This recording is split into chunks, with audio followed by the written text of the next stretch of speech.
Welcome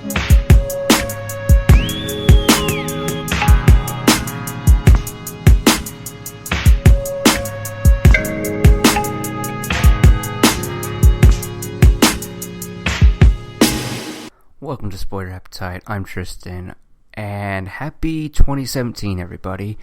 Lots of news I want to talk about, along with my review for Assassin's Creed and my top 10 movies of 2016. But before we get into that stuff, let's talk about the news. First things first, I think I'll talk about the oldest news, which is the Justice League photo. And yeah, I like it. I like the new photo they released, which is Batman, Wonder Woman, Cyborg, The Flash, and Aquaman. From what it looks like, they are exiting the Flying Fox. The Flying Fox is what their navigation plane that they're going to fly around and I guess go to places and whatnot. So first off, I think I should say I love this photo. I love how the two biggest dudes are at the end of the team. Like, you have Batman on one side, on the left side, and Aquaman on the right side. And yeah, Jason Momoa as Aquaman, he looks incredibly huge, bigger and buffer than Batman, which looks. I just can't wait to see his portrayal as Aquaman. I just can't wait to see it, because his look, and from what you gather from the first trailer, is like, this is the Aquaman we got from the Justice League animated cartoon, where he just doesn't really give a crap at all, and just very mean and very just a badass and whatnot. So yeah, and I like the suit, I like the armor, and I like the staff. I think he is. I'm looking forward to his portrayal. That's who I'm looking forward to the most, Aquaman. And right next to Aquaman is the Flash, giving the same look as you would see in the other photo, which was Flash, Batman, and Wonder Woman. He's giving that same look, like all surprised and whatnot. So yeah, and can't wait to see his portrayal. I mean, as I said before, I really have a feeling that he is gonna be my favorite live action Flash, because again, that whole trailer, I just got Justice League animated vibes. So yeah, and right next to him is Cyborg, and honestly, there's a lot of details to the look of Cyborg. Honestly, I like it. I really do. And yeah, it looks pretty good. I mean, I guess it would have been cool if he had some remaining, I guess, flesh left, but apparently not. But yeah, Cyborg, can't wait to see how he's going to be used in the movie. And then, of course, you got Wonder Woman next to Cyborg, which is can't wait. I mean, what is there to say? I mean, other than I'm looking forward to the Wonder Woman movie this year. It's like my most anticipated comic book / geek related movie of this year. So yeah, and then you got Batman in his tactical suit. Now, the first time I saw the suit, I was like, okay, I like this. This is his tactical suit. And for me, I've said it on the podcast, I am not a fan of Christian Bale's tactical newest suit in The Dark Knight and Dark Knight Rises. It's just too much what's going on. It's just so much detail, all the pieces are broken up, and it's not all connected or whatever, and it's too black and you can't see his bat symbol on his chest. But doesn't mean he was a bad Batman in any way. I just don't like his suit. But talking about Ben Affleck's tactical suit. Yeah, I feel this is how you do a tactical suit. I mean, there have been many cases where, in Marvel movies, like Captain America, he has a tactical suit. Like in Captain America Winter Soldier. And I was like, okay, that's how you do a tactical suit. So anything like that, I can really get along with. I don't like the whole, like I said, going back to Bale's tactical suit. Not really a fan of that. But yeah, anyways, Ben Affleck's tactical suit, I love it. I still don't get the whole goggles thing. I get it. He needs to use them to fly the flying fox. But even then, I'm just like, that doesn't really make any sense. What is he doing? Flying it from on top of the flying fox or whatever? Why does he need the goggles? Why can't the window have some sort of I don't know, some sort of filter to let him see through it and whatnot. I don't get the whole goggles things, but whatever. I'm sure it'll make sense in the movie. But yeah, so this whole photo, while I do like it, it's a good photo. Yes, it's a good photo, but as I said, I like it. But at the same time, I'm not jumping over the moon about it. I'm not geeking out or whatever. I like it, but it's just you're just missing two members. You're missing Superman and Green Lantern, which I don't think Green Lantern's going to be in this movie. I mean, maybe a cameo, I don't know.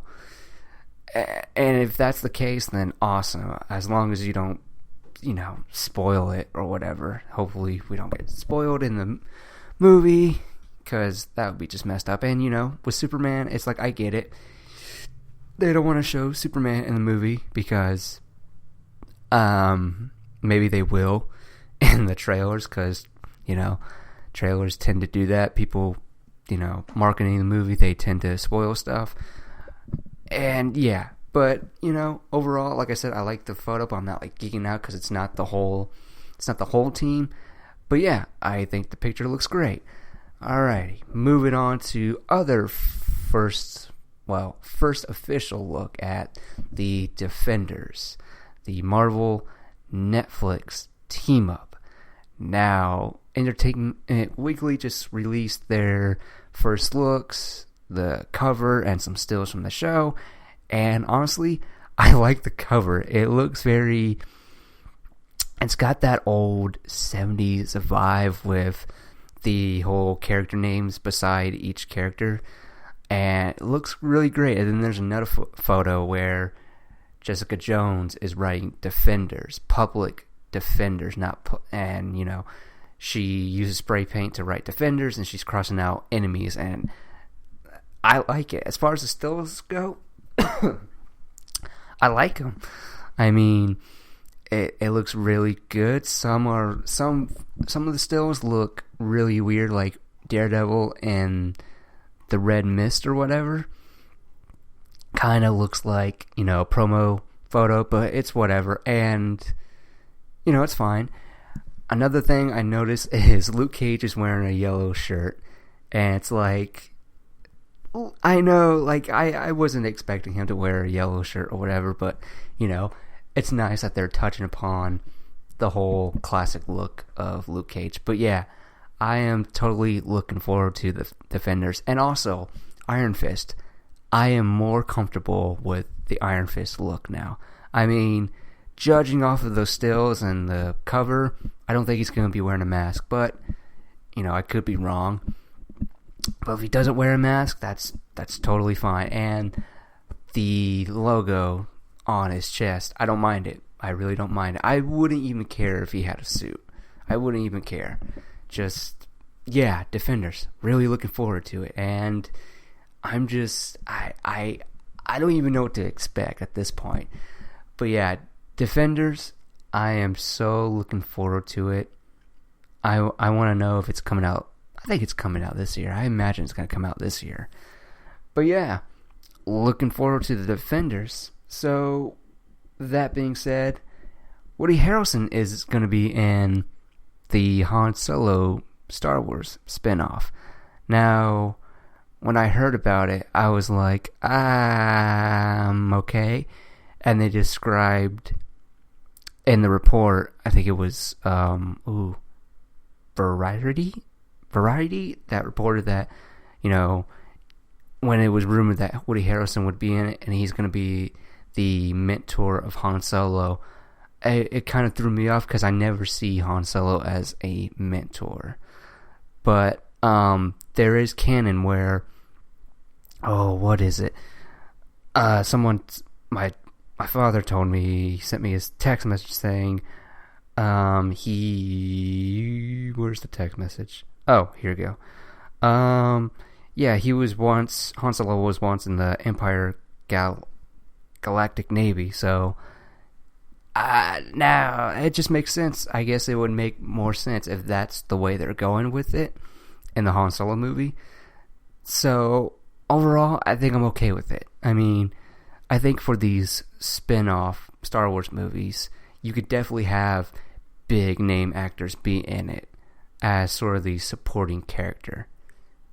I think that works so good. So yeah, I mean, Woody Harrelson in it, being a mentor guide, I'm now okay with it. So yeah. So with that being said, let's talk about Green Lantern. This just came out today, and let me pull up the article because I want to read from it. Okay, so Green Lantern Corps movie will be like Lethal Weapon in space, and it's going to be written by, what's his face?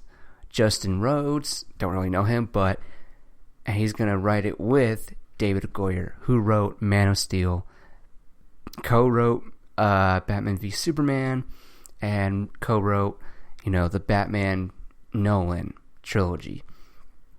I couldn't be more excited about this because, to be honest, I really felt Goyer kind of got screwed over in Batman v Superman. I feel like ever since Chris Terrio, who co-wrote Batman v Superman, got involved, I kind of feel like Chris's Terrio's ideas were used more so than Goyer's ideas. I don't know. I don't have any proof of that, but it's just a feeling I have, and that's probably why I just really. But anyways, I don't want to get into it. But yeah, Green Lantern Corps movie being written by David Goyer and Justin Rhodes. I like I said, I couldn't be more excited about it. And there's some film concept, and it says here, the new version is described as Lethal Weapon in space, and it's based on a comic book origin story. Yeah. This focus will be on two characters. Now this is where it gets really interesting and gets me so excited. Two characters, Hal Jordan and Jon Stewart, which we all assumed would be the case. But here's where it gets interesting. The latter is an African American Marine sniper before he joined the Lantern Corps. The story very much focuses on his relationship, Jon Stewart, with Jordan and the Corps.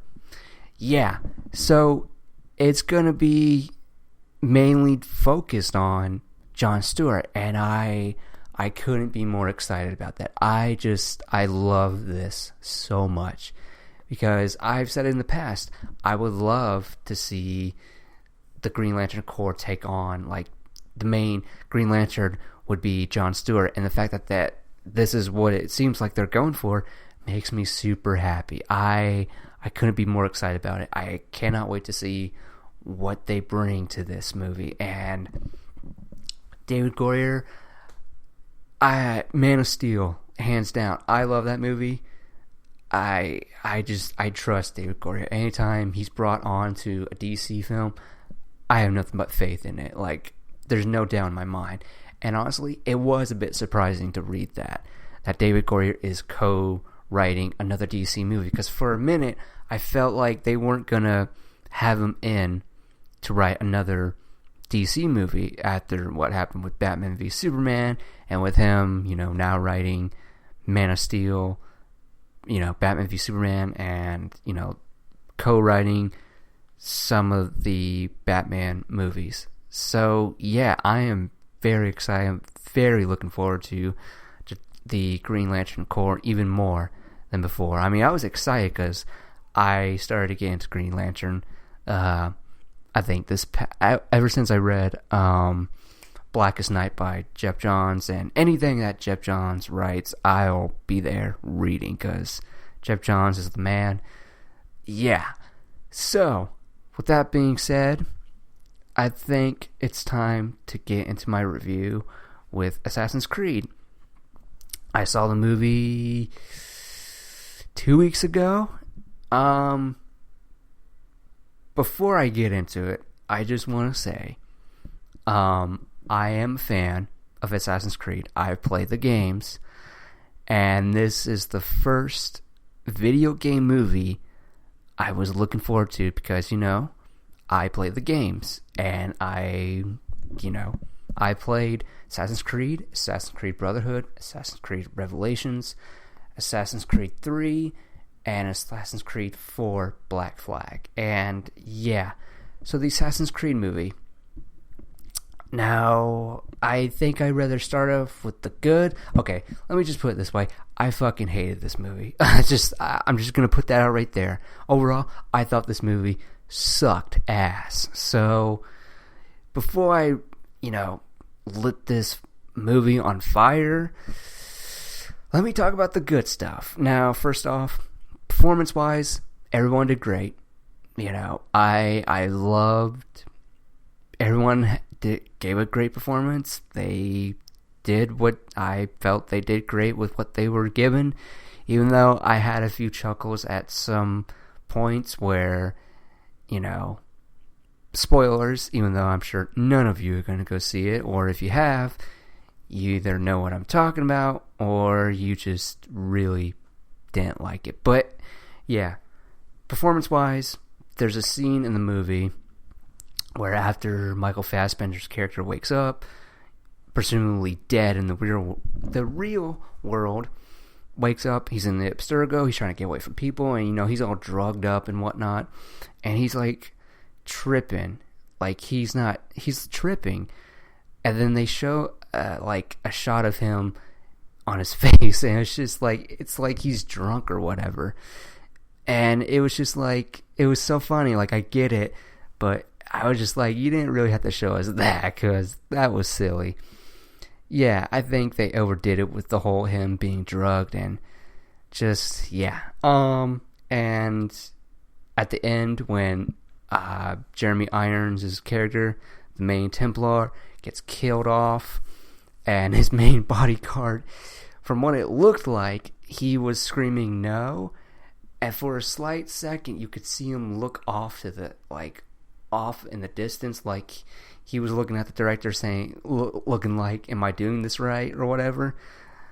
But yeah, performance-wise, I thought everyone did good. Another thing I loved about this movie, anything that dealt with the past, so wonderful. I really enjoyed the past, even though you don't get much of it in this movie, and that leads me into my problems with this movie. So, first things first, the obvious, and probably the biggest mistake of this movie, they stay in the present more so than in the past. It's crazy. I don't get it. I really don't get it. It's I guess they didn't have the budget, but then again, this movie was PG-13. You couldn't have spent more, the main focus should have been the past. Because no one really cares about the present. Especially in the current Assassin's Creed games, I don't think anyone cares anymore. The only time us fans cared about the Assassin's Creed present stuff was, when we were following Desmond and whatnot. But then after that, just really, it's bad. And so in the movie, it's not that great. Really, it's so terrible. Yeah, another thing I kind of wanted to see what the motivations were for Aguilar.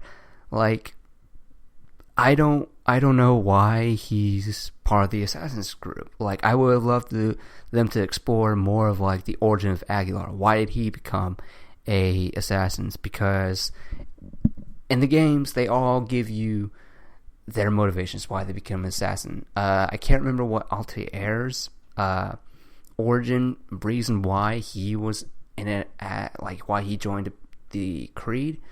But you look at Ezio from Assassin's Creed 2, he basically joined because the Templars killed his family right in front of him. His mom, his dad, and his younger brother. And I think it had to deal with politics and something and money. I think his family owned a bank or whatever. But yeah, they should have stayed in the past. I wanted to see why, Aguilar why he's in the Creed. What made him want to be part of the Assassin's Creed. But yeah, another thing, I had a problem with this movie. The story centers around the Apple of Eden. They explain what the Apple of Eden is with some title credits in the beginning, and seeing the words Apple of Eden, I was like, oh no. Yeah, I was like, you could have, like, I mean, I appreciate them for doing their own story and not retelling a story from the games or whatever, but the fact that they were like, let's make the story center around the Apple of Eden. Yeah, that's really a far-fetched concept for people. Like, you could have made this movie cool. Now, if you ask me what the story I would have made for the Assassin's Creed, I would have just, again, stay in the past, tell the origin of Aguilar, and then he has to take down whoever, okay, let's take the Ezio stuff or whatever. Like, say Aguilar's family gets killed, and he wants to go after the Templars, and, he's trying to get to that main guy. That would have been a great story. I felt that's how they should have done it. Like, you can still do your own story, and you can still add, some stuff from the games to the movie, but the Apple of Eden? Come on. I mean, oh man, that was, rough. What else did I say I didn't like about this movie? Wow, it's been a while since I saw this movie. I saw this 2 weeks ago, and it's I really didn't want to talk about this movie, but I thought I should, because why not? It's the podcast. But yeah, what else didn't I like about it? There's just so many things wrong with this movie. Oh, okay, another thing that really got on my nerves with this movie.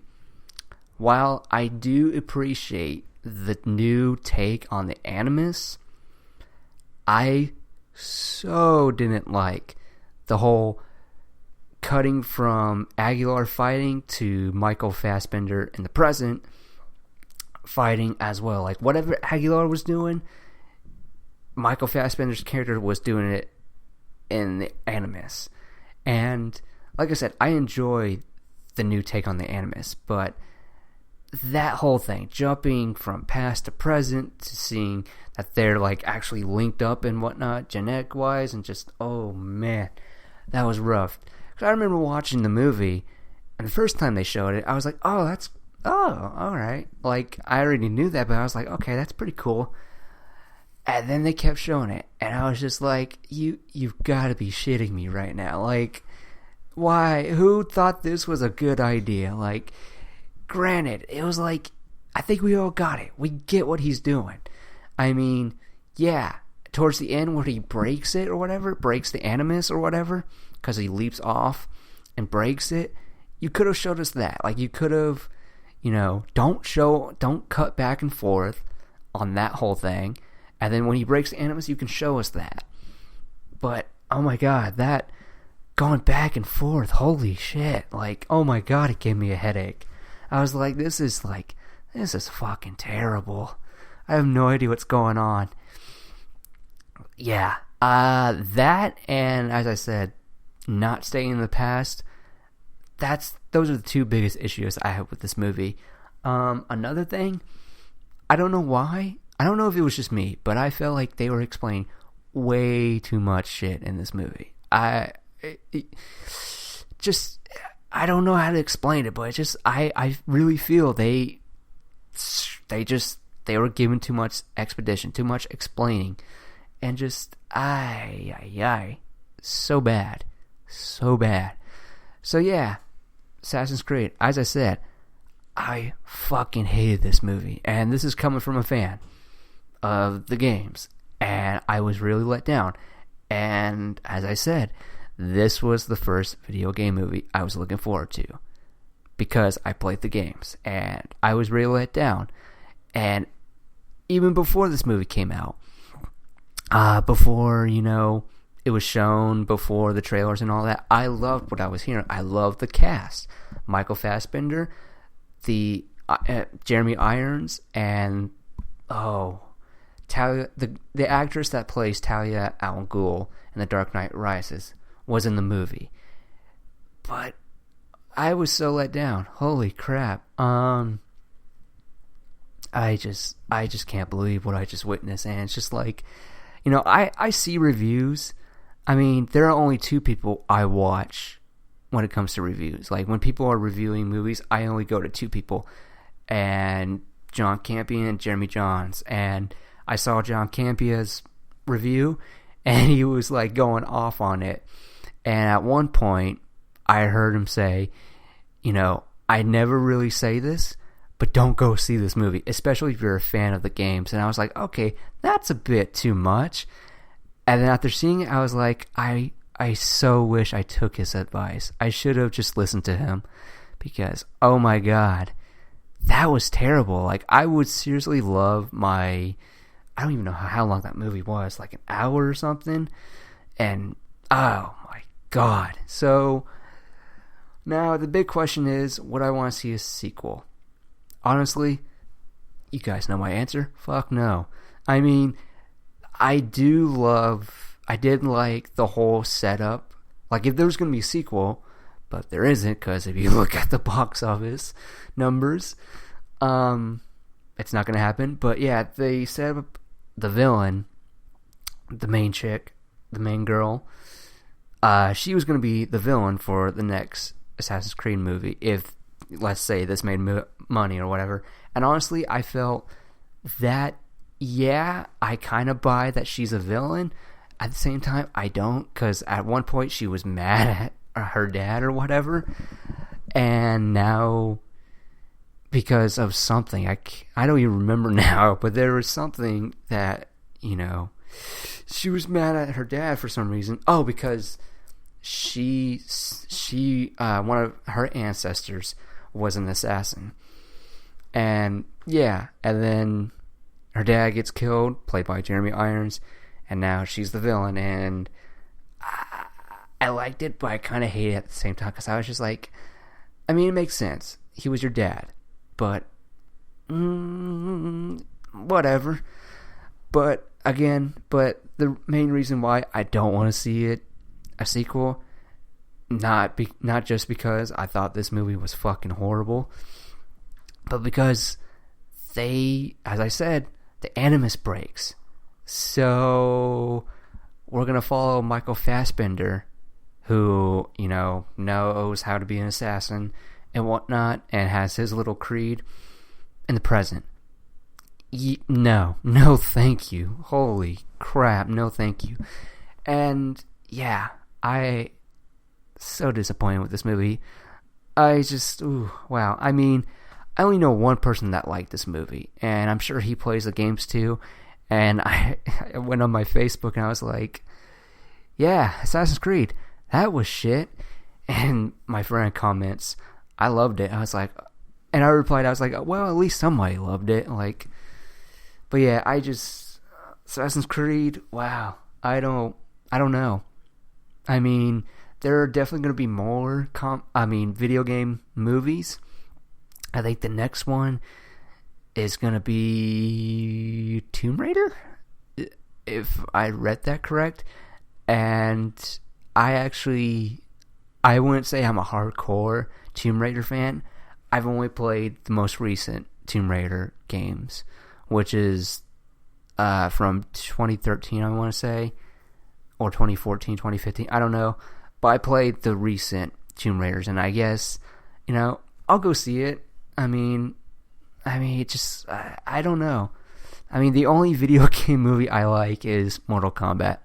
Everything else, no. No, I haven't seen Street Fighter, and I don't think I'm ever going to see that movie.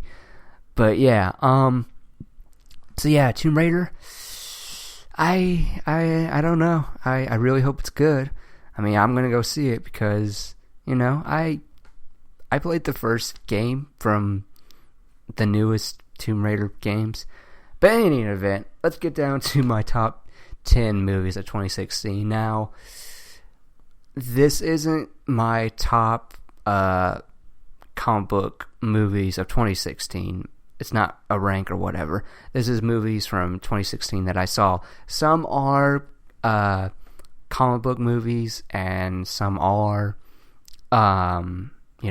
obviously Rogue One is in there. But there are non-comic book geek-related movies that I have on this list. So I'm going to start with number 10.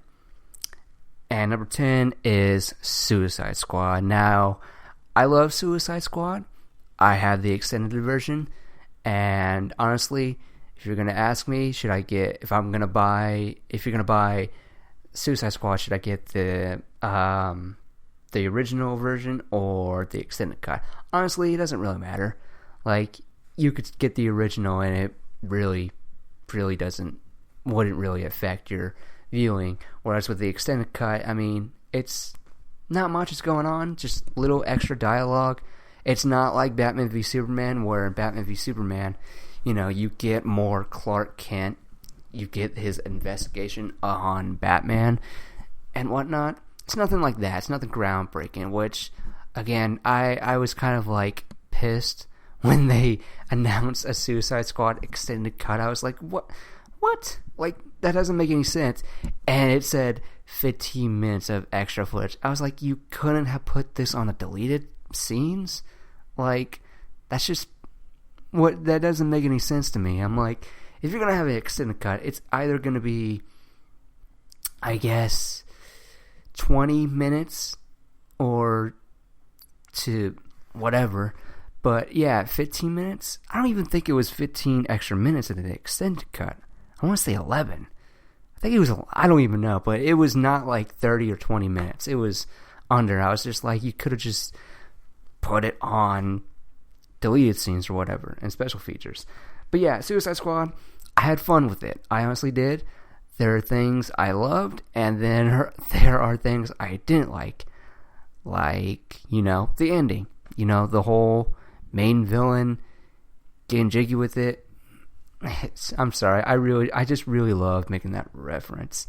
But yeah, Suicide Squad, I had fun with it. Ever since I saw the trailers, it just looked like a fun movie, and it was, even though I felt there was too many jokes.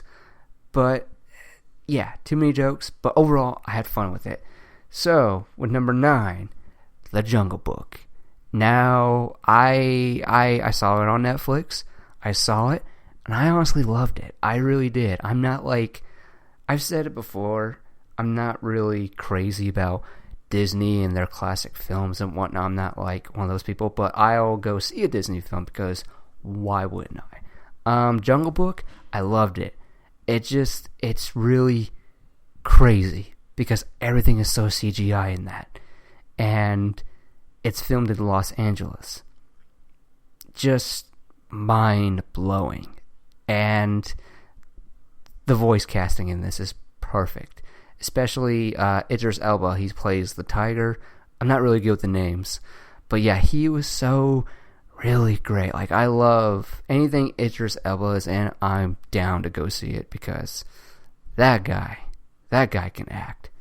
If they ever cast a black Batman, Idris Elba is my number one pick.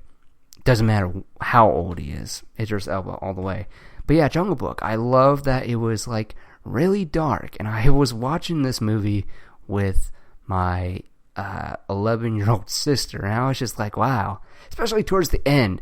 It got so dark. I was just like, wow, this is like really messed up. But I love it. So yeah, Jungle Book. It's worth the watch. Coming out number 8 is Deadpool. Yes, Deadpool is... What is there to be said about Deadpool that hasn't been said already? I cannot wait. I just cannot wait to see the sequel. And the first movie, you know, everything is so right with Deadpool. I mean, except the villain, you know, he's pretty generic, but overall, it's Deadpool. And they got it so right and just so wonderful. And, you know, the sequel, I can't wait. I just read that they are bringing Colossus and Negasonic Teenage Warhead back. And it's just like, oh, yes. This is like, that's the band of the group right there. Because I love Colossus and I love Negasonic Teenage Warhead. And it was just so wonderful. But yeah, Deadpool, like I said, what is there to be said that hasn't been said already? So yeah, Deadpool, amazing. Coming up number 7 is a horror movie. Now, I'm not really into horror movies. Well, I take that back. I am not like a crazy horror fan at all. The only horror movies I would go see is like your serial killer movies, like Psycho, Hush, Halloween, Scream, anything like that, I'll go see. And Don't Breathe was one of those movies. Don't Breathe, that came out this year. 2016. Came out in 2016. I had heard great things about it. And, you know, it's a horror movie, and it was my type of horror movie. It's a serial killer. It's not paranormal activity stuff or whatever. Went and saw it, and wow, I loved it. You know, there's only like 3 characters in it that get killed. Well, spoilers, only 2 get killed. But yeah, it was so nice. It was so amazing. I just love that it was just horror, and then there's the plot twist towards the end. I'm not going to really spoil it, but when I saw it, I will tell you, it pretty much scarred me for the rest of the day. On that day, like, I was just like, I cannot unsee that now. Like, oh my god, that's like the most terrifying thing in the world. So yeah, hashtag turkey baster. If you've seen the movie, you know what I'm talking about. But yeah, Don't Breathe was really great. The casting was great. Stephen Lang, who plays the blind guy, and just picks off, you know, the 2 characters, and then, you know, the last character gets away. But yeah, it was just really great. Yeah. So yeah, Don't Breathe is definitely up there with my favorite horror movies, my kind of horror movies. Alright, coming out number 6 is Doctor Strange, the first introduction of magic in the MCU. Loved it. Like, I don't really have any problems with it. You know, Khaleesi, or not Khaleesi, I don't even know what the main villain's name is, but it's slipping my mind. But yeah, he was alright. He was tolerable. He's not as bad as like the other MCU villains.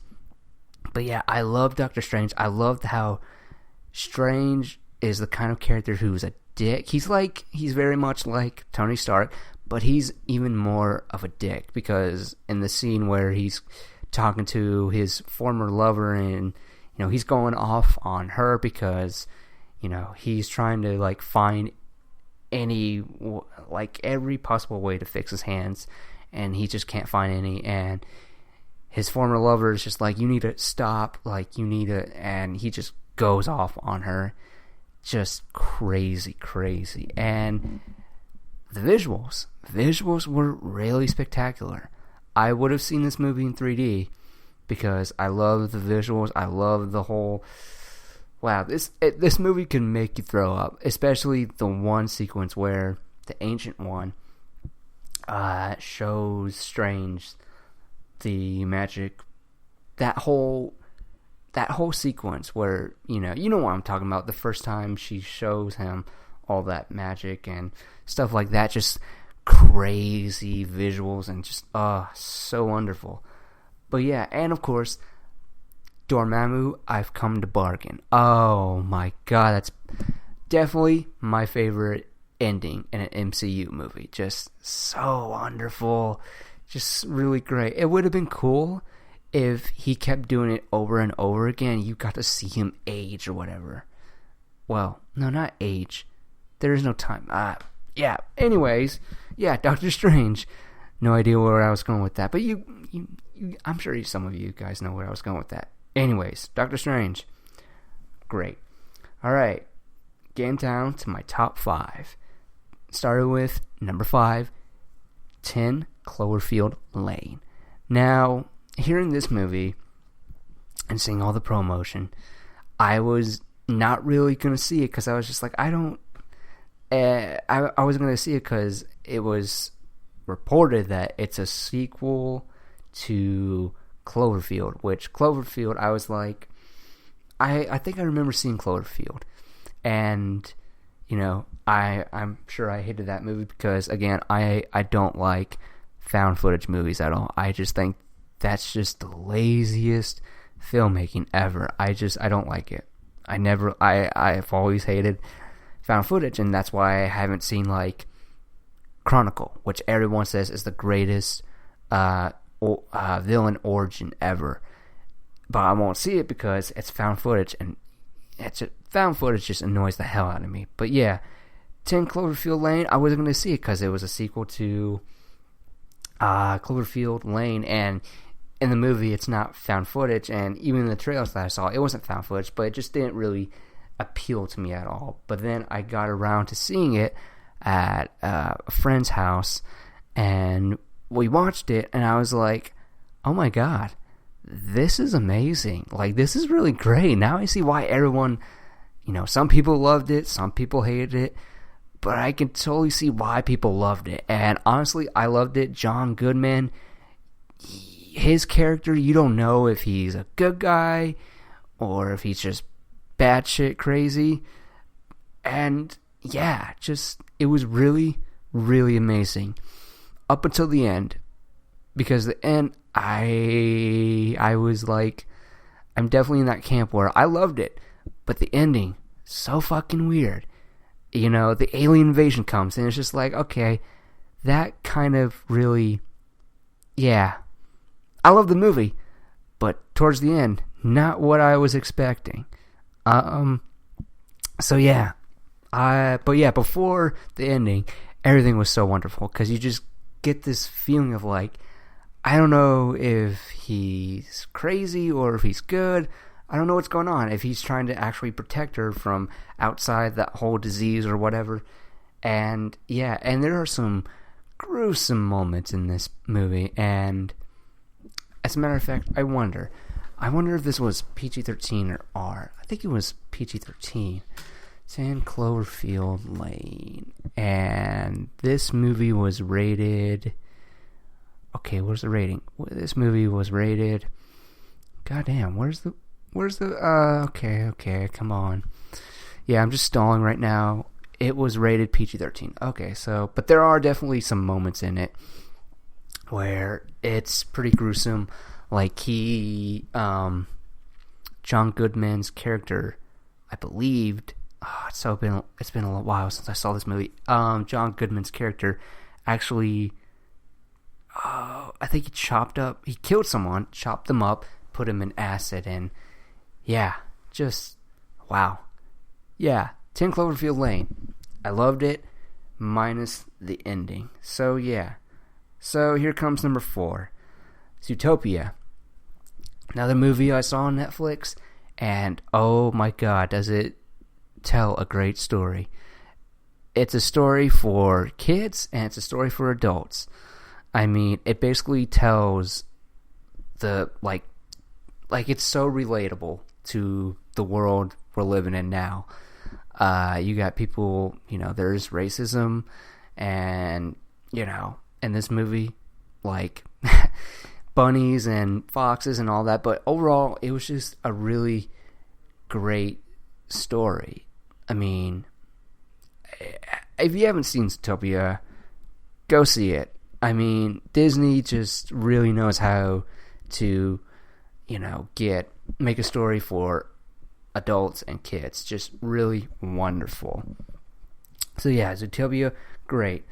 Coming in on number 3, The Nice Guys. Now, I so love this movie because of the fact that, for starters, it's the first rated R movie I saw by myself, and I honestly couldn't tell.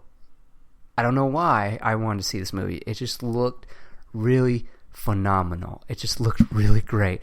And honestly, it's probably the most underrated movie of 2016. If you haven't seen The Nice Guys, go see it, because it's got great humor. Russell Crowe, Ryan Gosling, and Ryan Gosling to me has always been that, like, oh, he's just attractive and whatnot, and don't really see him as an actor. But seeing him in this, I'm just like, okay, he is an actor. I no longer, like, I can now watch anything with him in it now. Like, any movie he's in, I'll definitely see. I mean, I won't rush out to the theater and go see it if he's in it, but yeah, if he's in a movie, I can enjoy him, because The Nice Guys was just really wonderful. The dynamic between Russell Crowe and Ryan Gosling, so wonderful. It was so wonderful. And the 70s, they really do capture the 70s right. I mean, anytime it's a period piece in movies or TV, I'm sure everyone has this thing where it's like, if it doesn't feel or look like the 70s, it kind of takes me out. But The Nice Guys, they did a great job capturing the 70s. So yeah, The Nice Guys. I know most of you who are listening have never seen it. Go see it, because it's a wonderful movie.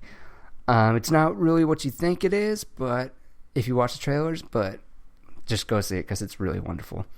All right, coming down to my last 2.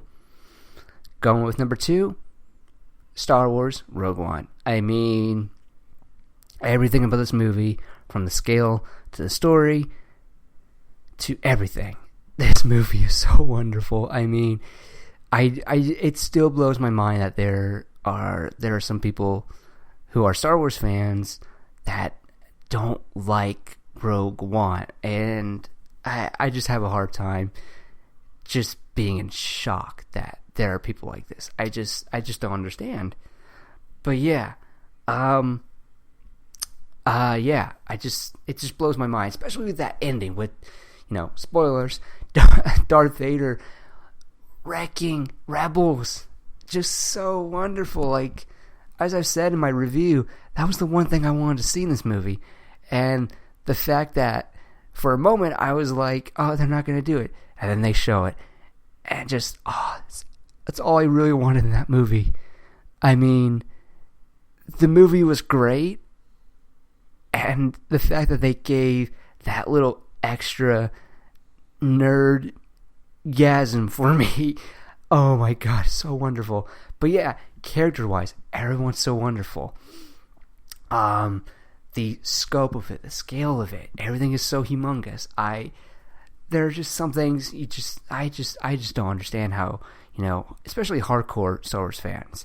How can no one like this? Not like or love it. Just, so wonderful. So yeah, Rogue One, Star Wars story. This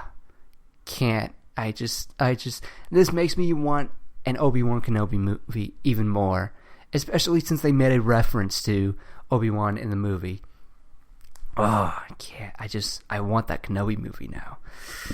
And then coming at number 1, I'm sure you could all guess it. BVS, no. X-Men Apocalypse, no. Come on, it's easy. Doctor Strange, no. That was like number 6 on my list. Oh, it's Civil War. Yes, it's Civil War. Come on, Civil War. I mean, it was between Rogue One and Civil War, it was very tricky for me. I don't know if I wanted Rogue One being number one or Civil War being number two. But yeah, but what it comes down to, I think, for me, for Civil War, why it's my number one favorite movie of 2016 is because it's got that history. It's got the previous. It has, what's it called? Continuity in it. Like, it's got continuity in it, as in there's history before Civil War. Whereas with Batman v Superman, everyone's complaint is like there wasn't a Batman movie, or there wasn't a Superman.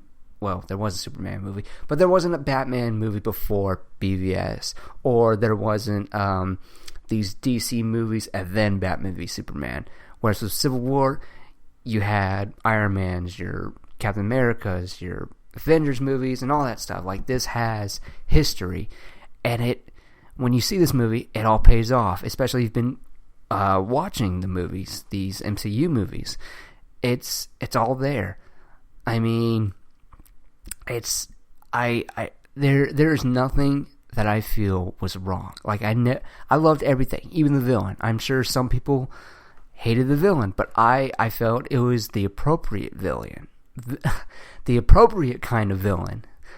Just this villain who just wants to destroy the Avengers by just, like, not really going up against them, but not, like, not fighting them, fist fighting them, or anything like that, or some sort of device or whatever. He just showed, Iron Man this footage, which is kind of weird, but at the same time, I'll let it slide, I guess, of Bucky Barnes killing Stark's family, and Stark just, like, snaps and just wants to kill him because he can't ever reconnect with his dad after the last time he saw him. Because, if watching the MCU movies, you get that Tony never had this bond with his father at all, and that's heartbreaking. But he had a great bond with his mother. And Civil War, man, there's nothing I didn't like about this movie. I mean, just really wonderful. And for me, I've said it before, Black Panther was the standout for me. I mean, Spider-Man was great. I loved the Spider-Man they gave us, and the Spider-Man that they gave us. And it's the Spider-Man I've always wanted to see. But Black Panther for me was just really the highlight of that movie. As far as, like, introducing new characters, Black Panther was that character, because that guy, he cannot be stopped. Like, you watch him going up, besides Giant Man, Ant-Man, he just can't be stopped. Like, he just will not stop at trying to kill Bucky. And yeah, Civil War, I mean, no words can describe how amazing that movie was. So wonderful. So yeah, that's my top 10 movies of 2016. Yeah, there were more comic book movies / Star Wars, but hey, there were still, non-comic book movies in my top 10 list. So yeah, that's my top 10 list. And that's going to do it for this episode of Spoiler Appetite. I'm Tristan, and you've just been spoiled.